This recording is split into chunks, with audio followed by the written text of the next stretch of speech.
நண்பங்களே, எங்க சித்தப்பா சித்தியோட சர்ப்ரைஸ் விசிட்டின் காரணமாக 3 ஸ்டார் ஹோட்டல்ல டின்னரா எப்படி போச்சுன்னு உங்களுக்கு தெரியுமா? என் புருஷனை பிரெயின் வாஷ் பண்ணி சீட் மீல் பண்ண வச்சு 6 பேக் என்ற பள்ளி படிக்கட்ட புல்டோசர் வச்சு இடிச்சேல பழனி படிக்கட்டு செதுக்கிற 100 நாள் வேண்டுதல்ல 70வது நாள். நண்பங்களே, லைக் பண்ணாதவங்க லைக் பண்ணிக்கோங்க, சப்ஸ்கிரைப் பண்ணாதவங்க சப்ஸ்கிரைப் பண்ணிக்கோங்க. காலம்பரேன்னு சொல்லி நேபாள கூட தேக்காம ஆபீஸ் வெளியில மாட்டிக்கிட்டதுனால இன்னொரு பக்கம் பிரெக்னன்ட் லேடிக்கு எனக்கு சின்னதா பஞ்சாயத்து நடந்ததுனால அவங்களே இளநியை வெட்டி குடிக்க துணிச்சிட்டாங்க நண்பங்களே. அதுக்கப்புறம் அவங்க கிட்ட கெஞ்சி குத்தடி அந்த வேலையை வாங்கிட்டு அப்பதானே நமக்கு கொஞ்சம் கமிஷன் கிடைக்கும். பிரெக்னன்ட் லேடி குடிச்சிட்டு வச்ச மிச்சம் போக யாரும் இல்லாதனால பிரெக்னன்ட் லேடிக்கு வாங்கி வச்சிருந்த 25 ரூபாய் இளநில இருந்து ஒன்னு எடுத்து குடிச்சிட்டேன். பிரெக்னன்ட் லேடி அவங்களோட அன்றாட வேலையை ஒரு பக்கம் ஆரம்பிக்க நண்பர்களே, நேத்தியோட வீடியோ பார்த்தவங்களுக்கு தெரிஞ்சிருக்கும். பிரெக்னன்சி டைம்ல எடுக்கிற போட்டோ ஷூட்டுக்கு எவ்வளவு பட்ஜெட் ஆகுன்னு விசாரிச்சப்போ அவங்க கம்மியா சொன்ன பட்ஜெட் நம்மளோட பட்ஜெட்டுக்குள்ள வராதனால வெளியூர்ல இருந்து ஒரு ஆளை ஃப்ரெஷ்ஷா இருக்க போற நண்பங்களே, குடி சீக்கிரத்துல அதை நீங்களே பார்க்க போறீங்க. காலம்பர ஃப்ரூட்ஸ் எல்லாம் ஒரு பக்கம் கதை பண்ணிட்டு ஓட்ஸ் பேன் கேக் ரெடி பண்ண ஆரம்பிச்சிட்டோம். 70 நாள் தாண்டி வெற்றி நடை போட்டு கொண்டு இருப்பதனால அடுத்த வருஷம் எப்படியாவது இஷ்டப்பட்டு கஷ்டப்பட்டு ஒரு காம்படிஷன் செய்யலாம்னு இருக்க நண்பங்களே. உங்களுக்கு ஏதாவது ஐடியா இருந்துச்சுன்னா கமெண்ட்ல சொல்லுங்க. புரோட்டீன் பேன் கேக் ஓட்ஸையும் உள்ள விட்டுட்டு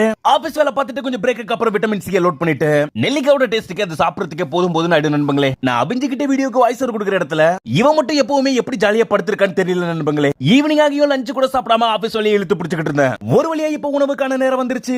எங்க அப்பா பண்ண கேரட் கறி ஒரு பக்கமும் நேத்திக்கு பண்ண மாதிரி மிக்ஸ் பண்ணி பண்ண ஒரு ஐட்டம் சரி வரல நண்பங்களே. சாப்பிடறதுக்குள்ள போதும் போதும் ஆயிருச்சு. டக்குனு எங்க சித்தப்பா சித்தி 40 கிலோமீட்டர் டிராவல் பண்ணி வந்தது இல்லாம பக்கத்து தெரு வரைக்கும் வந்துட்டு கால் பண்ணி சொல்றாங்க நாங்க வரோம் அப்படின்ட்டு. முன்னாடியே சொல்லிருந்தாங்கன்னா என்னோட ஆபீஸ் வழியும் வாய்ஸ் ஓவர் கொடுக்குற வேலையும் முடிச்சு வச்சிருந்திருப்பேன். என்னோட சித்தப்பா வந்த உடனே காட்டுப்பூனையோட குட்டுஸ்கள் எல்லாம் பார்க்கணும்னு சொன்னாங்க. ஆனா அங்க போய் பார்த்தா 5 குட்டியில ஒரு குட்டி கூட காணும். காட்டுப்பூனை இடத்த மாத்திட்டான் போல இருக்கு. எங்க சித்தப்பா டிசப்பாயின்மென்ட் ஆயிட்டாங்க. என்னோட சித்தப்பா சித்தியும் பாட்டியை பார்க்கிறதுக்கு போன கேப்ல நான் என்னோட பிரெக்னன்ட் லேடியும் ஆபீஸ் வேலையை ஒரு பக்கமும் இன்ஸ்டாகிராம் யூடியூப்ல அப்லோட் பண்ற வேலையை முடிச்சிட்டோம். இன்னைக்குரிய கடமையை முடிச்ச சந்தோஷத்துல வே புரோட்டீன் இல்ல கண்ண கசக்காம கோகோ பவுடர் பால்ல போட்டு தேன்ல கலக்கி குளிக்க அடிச்சிட்டு ஜிம்முக்கு நேத்துக்கு விடுமுறை விட வச்சது மட்டும் இல்லாம இன்னைக்கு விடுமுறை விட வச்சுட்டாங்க. வாழ்க்கை பயணத்துல ஃபேமிலி டைமும் முக்கியம் நண்பங்களே. ஆனா இன்னைக்கு எங்க சித்தப்பா சித்திக்கு ராம சமூக பார்க்கிற வாய்ப்பு இருந்துச்சு. என்னதா இருந்தாலும் காட்டுப்பூனையோட 5 குட்டுஸ்களை பார்க்க முடியாதனால கொஞ்சம் சுகமா தான் இருந்தாங்க. ஒரு 10 கிலோமீட்டர் டிராவல் பண்ணி ஒரு பயங்கரமான 3 ஸ்டார் ஹோட்டலுக்கு எங்க சித்தப்பா கூட்டிட்டு போனாங்க. ஆனா ஒரு சாக்கான விஷயம் என்னன்னா இங்கேயும் கேஸ் தட்டுப்பாடுனால லிமிடெட் டிஷஸ் தான் இருந்துச்சு. பிரெக்னன்ட் லேடி கேட்ட மோமோஸ் அதனால கிடைக்கல. ஆனாலும் நூடுல்ஸ் பரோட்டா அவங்க ஒரு பக்கம் கலக்க ஆரம்பிச்சாங்க. சரி இன்னைக்கு நம்ம விரதத்தை கலைச்சிருவாங்க போல இருக்கேன்னு சீட் டேவை கன்சிடர் பண்ணி